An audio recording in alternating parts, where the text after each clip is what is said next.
नमस्कार दोस्तों, मैं गजेंद्र गंजीर गंजी ट्यूटोरियल के ऑनलाइन ई एजुकेशन प्लेटफॉर्म पर आप सभी का स्वागत करता हूं, अभिनंदन करता हूं। आज हम लोग पुनः आगामी हमारे छत्तीसगढ़ में जो प्रयोगशाला परिचालक का जो एग्जाम होने वाला है उसको ध्यान में रखते हुए साइंस के महत्वपूर्ण प्रश्नों को सॉल्व करेंगे। चले आज की इस क्लास को शुरू करते हैं, बढ़ते हैं हमारे पहले प्रश्न पे। हमारा पहला प्रश्न कह रहा है किसी ईंट द्वारा नियत क्षेत्रफल पर लगाए जाने वाले बल के संदर्भ में निम्नलिखित में से कौन सा कथन सही है। कथन ए है दाब क्षेत्रफल की व्युत्क्रमानुपाती होता है, बी है दाब की दिशा आरोपित बल की दिशा के विपरीत होती है, और सी है दाब और बल का मात्रक एक ही होता है। ऑप्शन दिए गए हैं ए और बी, दूसरा ऑप्शन है केवल ए, तीसरा ऑप्शन है बी और सी, चौथा ऑप्शन है केवल बी। तो आपको इन तीनों कथनों को पढ़ना है और बताना इनमें से कौन सा कथन सही है। तो इस क्वेश्चन का सही आंसर क्या होगा, दाब क्षेत्रफल के क्या होता है आपका व्युत्क्रमानुपाती होता है। जिन्होंने आपका सेकंड ऑप्शन लगा है केवल ए, सबका आंसर क्या होगा आपका सही होगा, है ना। तो प्रति इकाई क्षेत्रफल पर याद रखना है, प्रति इकाई क्षेत्रफल पर लगने वाले बल को, प्रति इकाई क्षेत्रफल पर लगने वाले बल को क्या कहा जाता है, दाब कहा जाता है। बल को दाब कहा जाता है ठीक है। प्रति इकाई क्षेत्रफल पर लगने वाले बल को दाब कहा जाता है।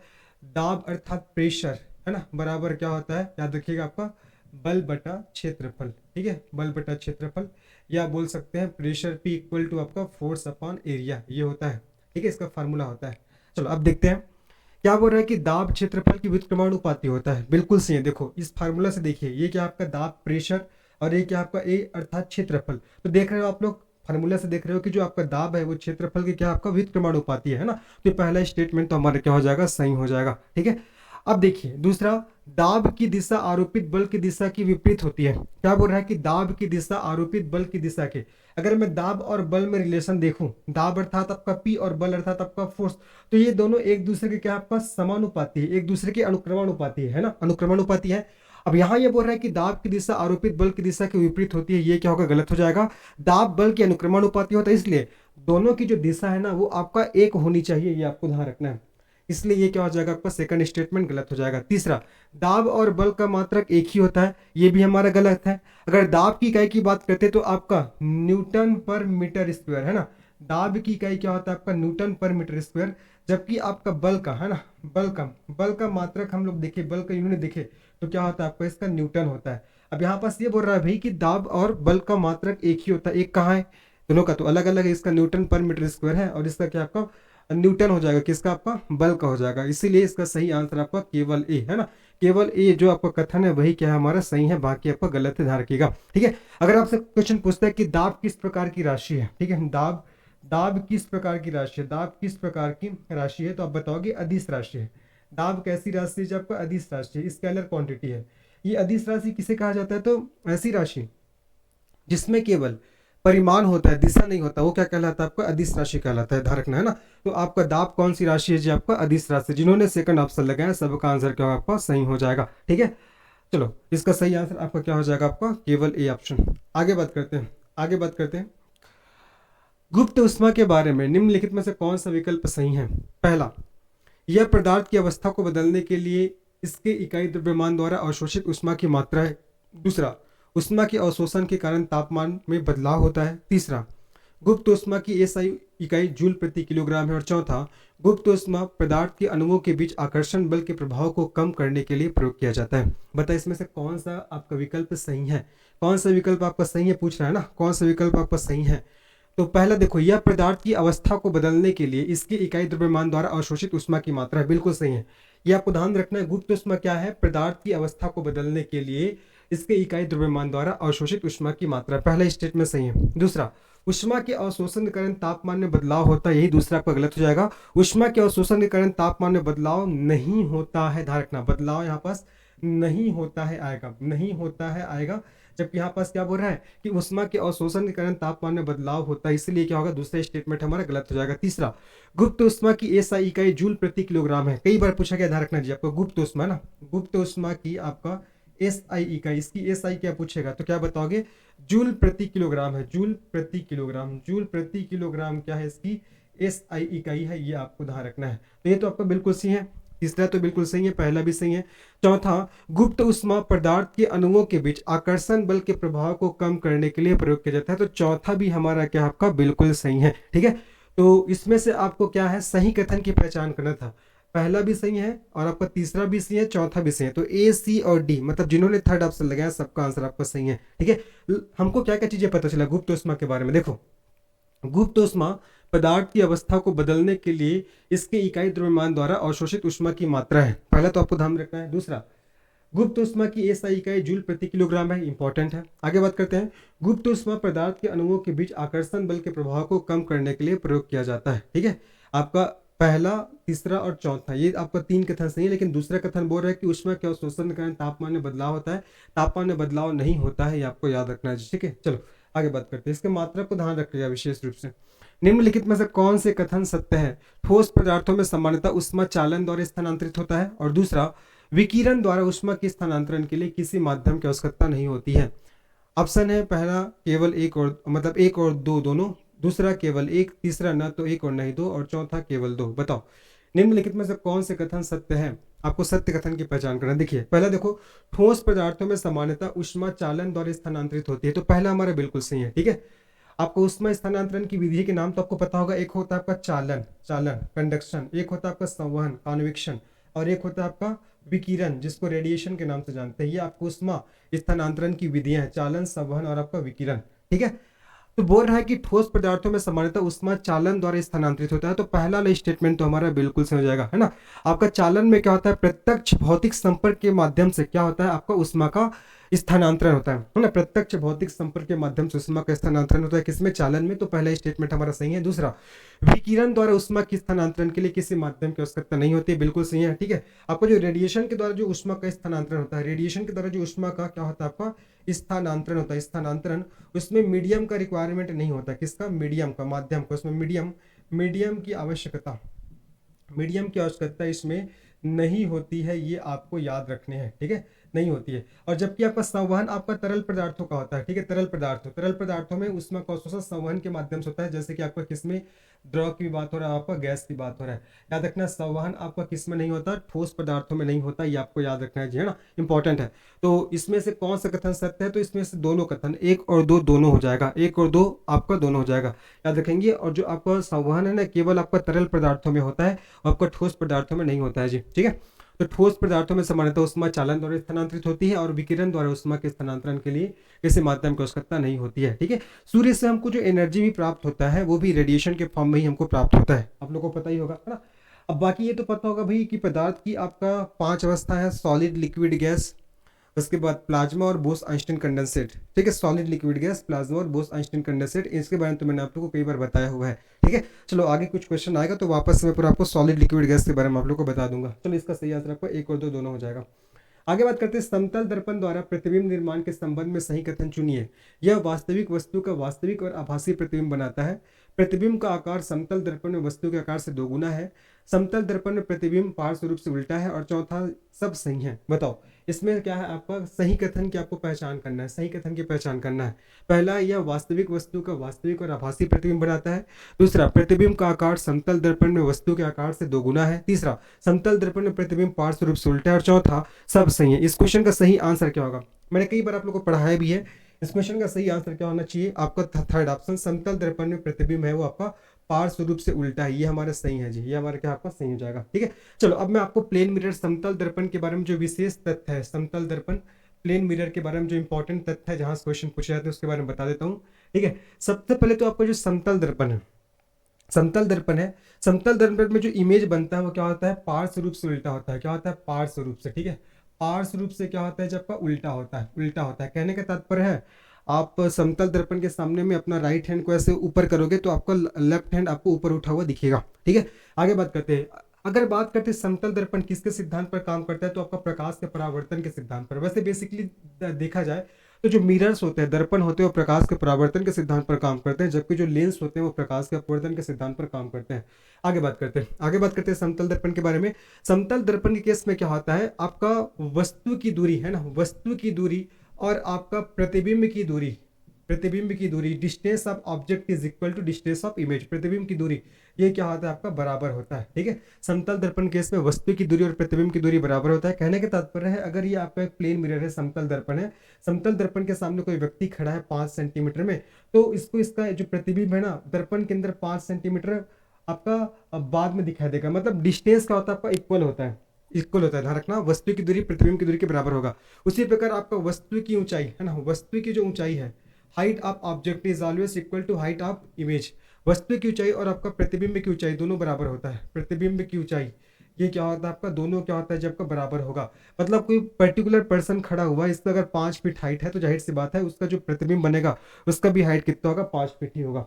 आगे बात करते हैं, दो हो गया। तीसरा चीज आपको ध्यान में रखना है, अगर किसी वस्तु को अपना पूरा प्रतिबिंब देखना है, किसी किसी व्यक्ति को ना, किसी व्यक्ति को अपना पूरा प्रतिबिंब देखना है, तब उस केस में उस व्यक्ति को समतल दर्पण को ऐसी जगह प्लेस करना पड़ेगा जिसकी ऊंचाई उस पर्टिकुलर पर्सन की ऊंचाई के आधे से अधिक होगा।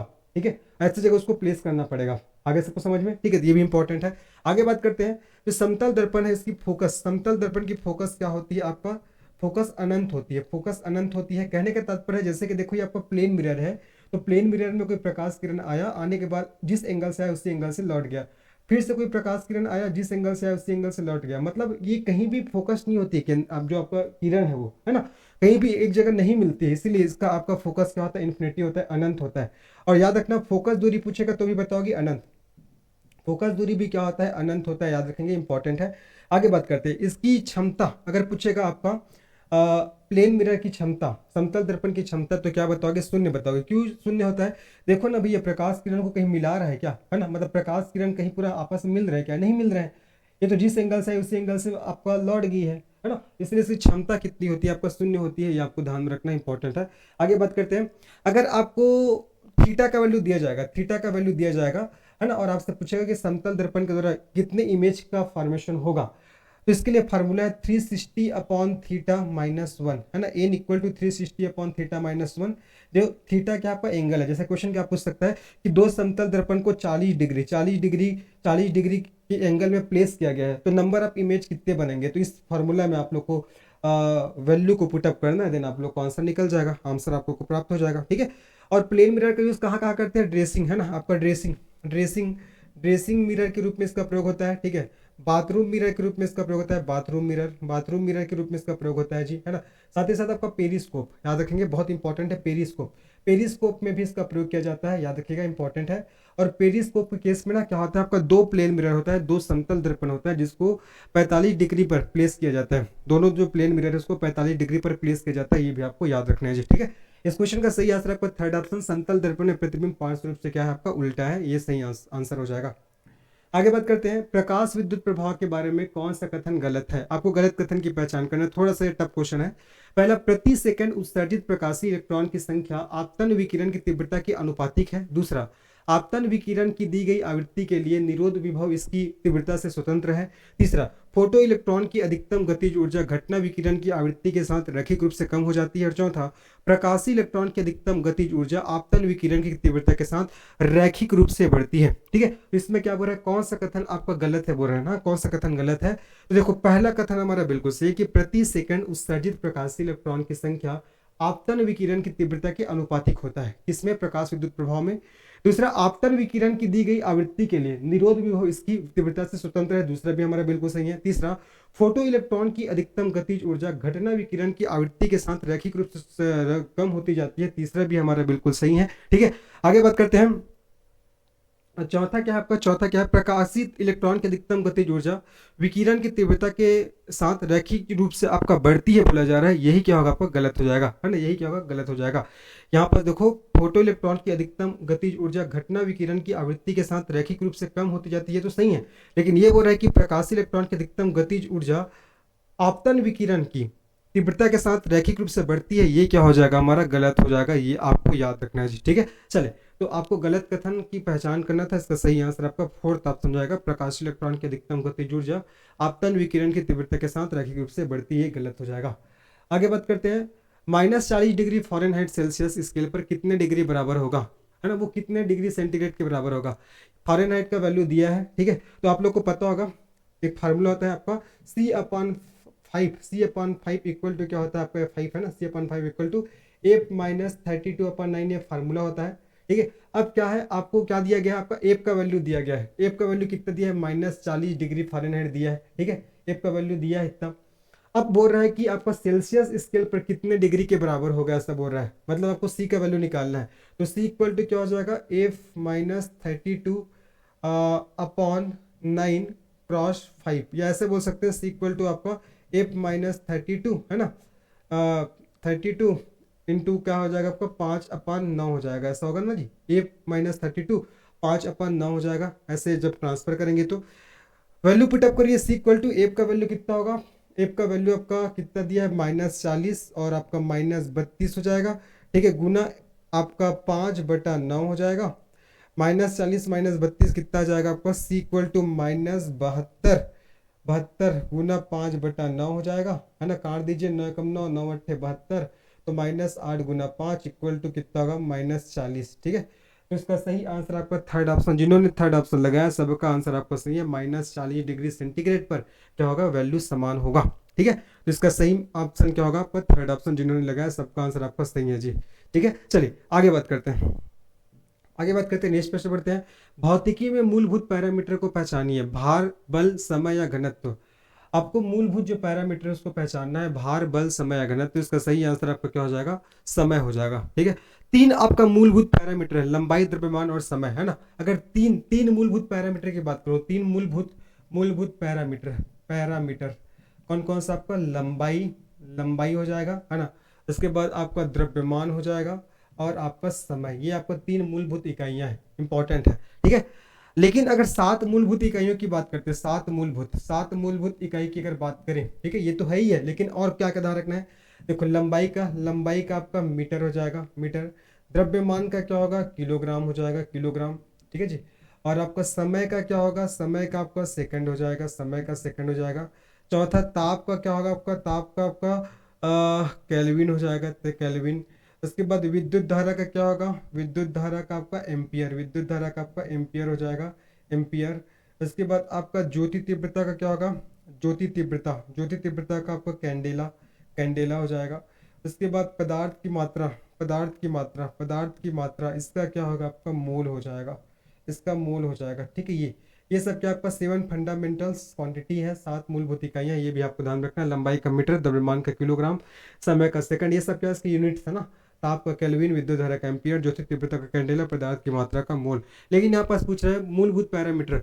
देखो, तीन मूलभूत पैरामीटर पूछेगा तो तीन कौन कौन सा होता है, ध्यान रखना। यही आपका लंबाई, द्रव्यमान, समय, ये तीन, इसको तीन मूलभूत पैरामीटर के नाम से जानते हैं। लेकिन ये सातों को भी आपको ध्यान रखना है, इसी सात के अंतर्गत तो ये तीनों आ जाते हैं। ठीक है, चले, इसका सही आंसर आपका समय हो जाएगा। आगे बात करते हैं। नेक्स्ट प्रश्न देखिए, निम्नलिखित में से कौन सी विद्युत आवेश की विशेषता है।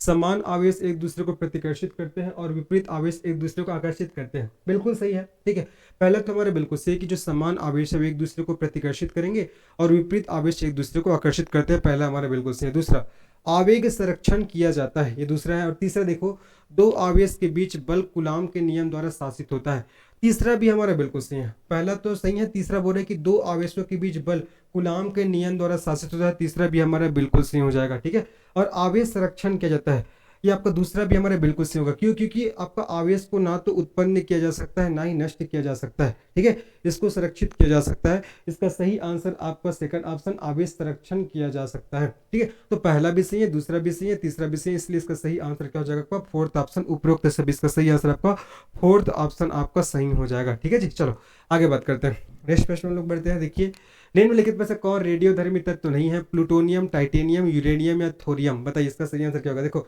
थोरियम तो है आपका रेडियो एक्टिव एलिमेंट्स, यूरेनियम भी आपका रेडियो एक्टिव एलिमेंट्स है, जिसका प्रयोग आपका नाभिकीय रिएक्टर में किया जाता है, आप सभी को पता होगा, है ना। और थोरियम आपका मोनोजाइट बालू से, है ना, मोनोजाइट बालू से इससे प्राप्त किया जाता है, किसको, थोरियम्स को, है ना। यूरेनियम, इसका प्रयोग आपका परमाणु रिएक्टर में, है ना, परमाणु रिएक्टर है, बोल सकते हैं नाभिकीय रिएक्टर में ना, नाभिकीय रिएक्टर में इसका प्रयोग किया जाता है एज अ फ्यूल, है ना, ईंधन के रूप में इसका प्रयोग किया जाता है, ध्यान रखना है। प्लूटोनियम, ये भी क्या आपका रेडियोधर्मी एलिमेंट्स है ना, जबकि टाइटेनियम क्या है, आपका रेडियोधर्मी एलिमेंट्स नहीं है, ध्यान रखना। ठीक है, और रेडियोधर्मी एलिमेंट्स वे होते हैं जो अल्फा बीटा गामा रेस से क्या करते हैं, आपको उत्सर्जन करते हैं, याद रखिएगा। ठीक है, तो इसका सही आंसर आपका टाइटेनियम। जिन्होंने आपका टाइटेनियम लगाया सबका आंसर आपका सही है। अगर आपसे पूछता है रेडियो एक्टिविटी की इकाई क्या होता है, तो आपको बताना है बैकुरल, है ना, Becquerel. Becquerel unit of radio activity, तो आपको बताना है बैकुरल। यहाँ से भी क्वेश्चंस पूछे जाते हैं जी, ठीक है। चलो, इस क्वेश्चन का सही आंसर आपका टाइटेनियम हो जाएगा। जिन्होंने टाइटेनियम लगाया सबका आंसर आपका सही है। आगे बात करते हैं, बर्फ की तुलना में द्रव जल अधिक सघन होता है, इसका कारण क्या है? अधिक पृष्ठ तनाव, हाइड्रोजन आबंधन, वांडरवाल्स बल या सहसंयोजक आबंधन, बताइए क्या है? बर्फ की तुलना में द्रव जल अधिक सघन होता है, इसका कारण क्या है? अधिक पृष्ठ तनाव, हाइड्रोजन आबंधन, वांडरवाल बल या सहसंयोजी आबंध। इसका सही आंसर क्या होगा? इसका सही आंसर आपका हाइड्रोजन आबंधन हो जाएगा। जिन्होंने आपको सेकंड ऑप्शन लगाया सबका आंसर आपका सही है। अब देखो, सहसंयोजन आबंधन क्या होता है, याद रखिएगा आपका, इसमें परमाणुओं के बीच इलेक्ट्रॉन जोड़े का बंटवारा होता है। इसमें क्या होता है? इसमें परमाणुओं के बीच, इसमें परमाणुओं के बीच इलेक्ट्रॉन जोड़े का, इलेक्ट्रॉन जोड़े का क्या होता है? बंटवारा होता है। इसमें परमाणुओं के बीच इलेक्ट्रॉन जोड़े का बंटवारा, ठीक है, बंटवारा होता है, ये आपको याद रखना है, ठीक है। आगे बात करते हैं पृष्ठ तनाव क्या होता है, सरफेस टेंशन क्या होता है, तो ये जल का, ठीक है, जल का वह गुण होता है, पृष्ठ तनाव जल का वह गुण होता है जिसके कारण, वह अपने क्षेत्रफल को कम करने की कोशिश करता है। वह अपने क्षेत्रफल को कम करने की ना, कम करने की कोशिश करता है, ठीक है। ये आपका क्या हो जाएगा? आपका सरफेस टेंशन, पृष्ठ तनाव। इसी कारण जो आपका पानी की बूंद गोलाकार आकृति की होती है, आप लोग देखे भी होंगे, है ना। आगे बात करते हैं वांडरवाल्स बल, इसके बारे में भी आपको ध्यान रखना है। वांडरवाल बल के बारे में क्या ध्यान रखना इंपॉर्टेंट है? ये कमजोर अंतराण्विक बल है, ठीक है। ये परमाणुओं या अणुओं के बीच की दूरी पर निर्भर करते हैं। ध्यान रखना है आपका कमजोर अंतर आणविक बल है, कमजोर अंतर आणविक, है ना, ये कमजोर अंतर आणविक बल है, याद रखेंगे जी। जो आपका वांडरवाल बल्स है, ये आपको कमजोर अंतर आणविक बल है, ठीक है, जो परमाणुओं या अणुओं के बीच की दूरी पर निर्भर करता है। इसको भी लिख देता हूं, जो परमाणुओं या अणुओं के बीच की दूरी पर निर्भर करता है, बीच की दूरी पर क्या करता है, जब पर निर्भर करता है, ठीक है। तो जिन्होंने आपको इसमें हाइड्रोजन आबंधन लगाया सबका आंसर सही है। बर्फ की तुलना में द्रव जल अधिक सघन होता है, इसका कारण है हाइड्रोजन आबंधन, ठीक है। बाकी ये तो पता होगा, ये आपका सॉलिड स्टेट है, ये आपका लिक्विड स्टेट है, ये आपका गैसियस स्टेज है। तो जब कोई पदार्थ सॉलिड से लिक्विड में कन्वर्ट होता है तो उसे क्या बोलते हैं? मेल्टिंग बोलते हैं। क्या बोलते हैं? मेल्टिंग। जब कोई पदार्थ लिक्विड से गैसियस स्टेज में चेंज होता है तो उसे क्या बोलते हैं? वेपोराइजेशन। क्या बोलते हैं जी? वेपोराइजेशन। जब कोई पदार्थ गैसियस स्टेज से लिक्विड में आता है, लिक्विड में कन्वर्ट होता है, तब उसे क्या बोलते हैं? कंडेंसेशन तथा संघनन। और जब कोई पदार्थ लिक्विड से सॉलिड में कन्वर्ट होता है, लिक्विड से आपका सॉलिड में कन्वर्ट होता है, तब उसे क्या बोलते हैं? फ्रीजिंग। क्या बोलते हैं? फ्रीजिंग। इसी को हिमीकरण या जमना के नाम से इसको जाना जाता है। अगर सबको समझ में, तो हमारा क्वेश्चन था कि बर्फ की तुलना में द्रव जल अधिक सघन होता है, इसका कारण क्या है? हाइड्रोजन आबंधन। बाकी कुछ कुछ चीजें जो बताया उसको भी आपको याद रखना है। नेक्स्ट प्रश्न है आपका, C2H4 अणु में दो कार्बन परमाणुओं के बीच के द्विआबंध इंगित करता है। अकेले इलेक्ट्रॉनों के दो युग्म, अनियोजित इलेक्ट्रॉनों के दो युग्म, मोबिल इलेक्ट्रॉनों के दो युग्म या साझा इलेक्ट्रॉनों के दो युग्म। ये भी थोड़ा टफ क्वेश्चन है। देखिए आपका C2H4 है ना, C2H4 अणु में दो कार्बन परमाणुओं के बीच के द्विआबंध किसको इंगित करता है? तो ध्यान रखना, साझा इलेक्ट्रॉनों के दो युग्म है, साझा इलेक्ट्रॉनों के आपका दो युग्म, इसका सही आंसर हो जाएगा। अगर ये क्वेश्चन पूछा जाए तो इसको आपको याद रखना है, ठीक है। चलो आगे बात करते हैं नेक्स्ट प्रश्न में चलते हैं। गैल्वेनी सेल के लिए कौन सा सही विकल्प है? विद्युत धारा बाह्य परिपथ में एनोड से कैथोड में प्रवाहित होती है, विद्युत धारा बाह्य परिपथ में कैथोड से एनोड में प्रवाहित होती है, सेल अभिक्रिया अस्वत होती है, या एनोड पर धनात्मक आवेश होता है। क्या बोल रहा है कि कौन सा सही विकल्प है? विद्युत धारा बाह्य परिपथ में एनोड से कैथोड की ओर प्रवाहित होती है, या दूसरा विद्युत धारा बाह्य परिपथ में कैथोड से एनोड में प्रवाहित होती है, और तीसरा है आपका सेल अभिक्रिया अश्वत होती है, और चौथा एनोड पर धनात्मक आवेश होता है। इसका सही आंसर क्या होगा आपका? विद्युत धारा बाह्य परिपथ में कैथोड से एनोड की ओर प्रवाहित होती है। सेकंड ऑप्शन इसका सही आंसर हो जाएगा। विद्युत धारा बाह्य परिपथ में कैथोड से एनोड की ओर प्रवाहित होती है, इसका सही आंसर हो जाएगा, ठीक है। आपका गैल्वेनिक सेल क्या करता है? वो आपका रासायनिक ऊर्जा को विद्युत ऊर्जा में कन्वर्ट करता है। अगर मैं गैल्वेनिक सेल की बात करता हूँ ना, गैल्वेनिक सेल की अगर बात करता हूँ तो ये करता है क्या है? ये आपका रासायनिक ऊर्जा को, ये रासायनिक रासायनिक ऊर्जा को किस में कन्वर्ट करता है जी? आपका विद्युत ऊर्जा में। रासायनिक ऊर्जा को विद्युत ऊर्जा में क्या करता है? कन्वर्ट करता है। ध्यान रखिएगा, है ना। अब यहाँ पास कौन सा सही विकल्प है पूछ रहा है, तो विद्युत धारा बाह्य परिपथ में कैथोड से एनोड की ओर क्या होती है? प्रवाहित होती है। पहला तो गलत है, पहला बोलता है कि आपका परिपथ में एनोड से कैथोड, ये तो आपका गलत हो जाएगा। आपको क्या होगा? कैथोड से आपका एनोड की ओर प्रवाहित होती है ना। और वही अगर आपसे पूछता है विद्युत धारा का मात्रा क्या होता है, तो बताओगे भैया विद्युत धारा का यूनिट क्या होता है? तो आपको बताना है एम्पियर। क्या बताना है? एम्पियर बताना है। यहाँ से भी क्वेश्चन पूछे जाते हैं। चलो, इसका सही आंसर आपका सेकंड ऑप्शन हो जाएगा। आगे बात करते हैं। देखो यार, ये सब सही है क्या? एनोड पर धनात्मक आवेश होता है, एनोड पर थोड़ी धनात्मक आवेश होता है, एनोड पर तो आपको ऋणात्मक आवेश होता है। ठीक है, ऋणात्मक कैथोड पर धनात्मक आवेश होता है। ये सबको आपको ध्यान रखना है। चलो आगे बात करते हैं, नेक्स्ट प्रश्न लोग बढ़ते हैं। कौन सी किरण रेडियोधर्मी तत्वों से उत्सर्जित होती है? अल्फा, बीटा, गामा, उपरोक्त सभी। अभी मैंने बताया था आपको, रेडियो एक्टिव एलिमेंट्स वे होते हैं जो अल्फा, बीटा, गामा किरणों को उत्सर्जित करते हैं। तो यहाँ पास देखिए आपका कौन सी किरण रेडियोधर्मी तत्वों को उत्सर्जित करती है या उत्सर्जित होती है बोला जा रहा है। इसका सही आंसर आपका अल्फा भी होगा, बीटा भी होगा, गामा भी होगा। इसका सही आंसर आपका उपरोक्त सभी हो जाएगा। क्या होगा जी? आपका उपरोक्त सभी हो जाएगा। कौन सी किरण रेडियोधर्मी तत्वों को उत्सर्जित करती है? अल्फा, बीटा और आपका गामा। ये आपको ध्यान रखना है, ठीक है। और रेडियो एक्टिविटी इसकी इकाई क्या होता है? आपका बैकुरल होता है। ये भी आप याद रखोगे, ठीक है। जैसे कि यूरेनियम हो गया, है ना। अभी हम लोग ने देखा यूरेनियम, थोरियम, ये सब क्या आपका रेडियो एक्टिव एलिमेंट्स हैं जी। चलिए आगे बात करते हैं। नेक्स्ट प्रश्न लोग बढ़ते हैं। नेक्स्ट प्रश्न हमारे क्या देखते हैं? परमाणु में कोई भी दो इलेक्ट्रॉनों में सभी चार क्वांटम संख्याओं के लिए समान मान नहीं हो सकते हैं। इसे कहा जाता है आपबाउ सिद्धांत, हुंड का नियम, हाइजेनबर्ग का अनिश्चितता का सिद्धांत या पाउली का पोर्जन नियम। जबरदस्त प्रश्न ये भी। परमाणु में कोई भी दो इलेक्ट्रॉनों में सभी चार क्वांटम संख्याओं के लिए समान मान नहीं हो सकता। इसे क्या कहा जाता है? इसे कहा जाता है आपका इसे कहा जाता है पाउली का अपवर्जन सिद्धांत, है ना। जिन्होंने फोर्थ ऑप्शन लगाया सबका आंसर सही है। इसे पाउली का अपवर्जन सिद्धांत कहा जाता है जी। परमाणु में कोई भी दो इलेक्ट्रॉनों में सभी चार क्वांटम संख्याओं के लिए समान मान नहीं हो सकते हैं।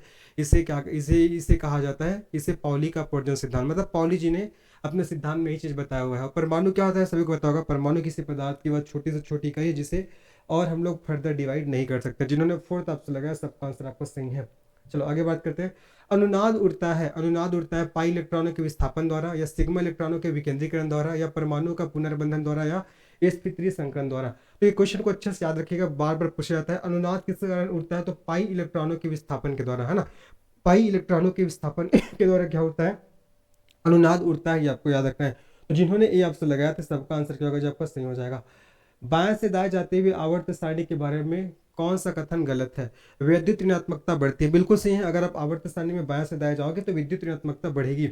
आयनीकरण ऊर्जा भी बढ़ती है। ये भी आपका बिल्कुल सही है। परमाणु द्रव्यमान बढ़ता है और आपका परमाणु त्रिज्या बढ़ती है। तीसरा और चौथा ऑप्शन है, इसको देखिए। पहला और दूसरा तो हमारे बिल्कुल सही है कि भैया विद्युत ऋणात्मकता बढ़ेगी, आयनीकरण ऊर्जा भी बढ़ती है। अब देखो इसमें क्या होता है, इसमें आपका परमाणु द्रव्यमान भी बढ़ेगा, लेकिन परमाणु त्रिज्या है ना, परमाणु त्रिज्या क्या होता है एक्चुअल में? अगर हम लोग आवर्त सारणी में ना कहाँ से बाएं से दाएं की ओर जाएंगे, तो आवर्त सारणी बाएं की ओर बाएं से दाएं की ओर जाने पर परमाणु त्रिज्या का मान, ये तीनों तो सही है। परमाणु त्रिज्या का मान, परमाणु त्रिज्या का मान कैसा होता है? जी आपको घटता है। परमाणु त्रिज्या का मान कैसा होता है? घटता है। ये आपको याद रखना है। तो जिन्होंने आपको फोर्थ ऑप्शन लगाया है सबका आंसर सही है। बाएं से दाएं जाते हुए आवर्त सारणी के बारे में कौन से कथन गलत है? चौथा वाला कथन गलत है। परमाणु त्रिज्या क्या होती है? घटती है, जबकि यहाँ पास बढ़ती है बोला जा रहा है। ये क्या होगा? गलत हो जाएगा, ठीक है। आप लोग को पता होगा आवर्त सारणी के बारे में बता देता हूँ। आधुनिक आवर्त सारणी को 1913 में हेनरी मोजले जी के द्वारा दिया गया है। हेनरी मोजले जी को आपको क्या बोलते हैं? Father of modern periodic table कहा जाता है। और जो आधुनिक आवर्त सारणी उसको दीर्घाकार आवर्त सारणी के नाम से भी जानते हैं। हेनरी मोजले ने आधुनिक आवर्त सारणी में तत्वों को बढ़ते हुए परमाणु क्रमांक के आधार पर अरेंज किया है, ठीक है। आधुनिक आवर्त सारणी की बात करें तो इसमें आपको कितने 18 समूह है और 7 वर्ग है। ये मतलब 7 आवर्त है, ये आपको ध्यान रखना है। आगे बात करते हैं आवर्त सारणी में। आधुनिक आवर्त सारणी में आपको 4 ब्लॉक है, S block, P block, D block और एफ ब्लॉक। इस ब्लॉक में समूह 1 के तत्वों को क्षारीय धातु और समूह 2 के तत्वों को क्षारीय मृत धातु कहते हैं, है ना। इस ब्लॉक में समूह 1 और समूह 2 के तत्व आते हैं आपका। उसके बाद पी ब्लॉक में समूह 13 से 18, डी ब्लॉक में समूह 3 से 12 और एफ ब्लॉक में 2 सीरीज आती है, लेंथेनाइट सीरीज और आपका एक्टिनाइट सीरीज। ये सब भी आपको अच्छे से ध्यान रखना इंपॉर्टेंट है। चलो इस क्वेश्चन का सही आंसर परमाणु त्रिज्या बढ़ेगी या नहीं? आपका परमाणु त्रिज्या घटता है जी। आगे बात करते हैं वायु एक क्या है? शुद्ध यौगिक है, केवल यौगिक का मिश्रण है या केवल तत्वों का मिश्रण है और तत्व और यौगिक दोनों का मिश्रण है? बताइए। वायु के बारे में पूछा जा रहा है। तो आपका वायु क्या है? तत्व और यौगिक दोनों का मिश्रण है। जिन्होंने आपका डी ऑप्शन लगाया सबका आंसर सही है। वायु आपका तत्व और यौगिक दोनों का क्या है? आपका मिश्रण है जी, ठीक है, डी ऑप्शन इसका सही ऑप्शन हो जाएगा।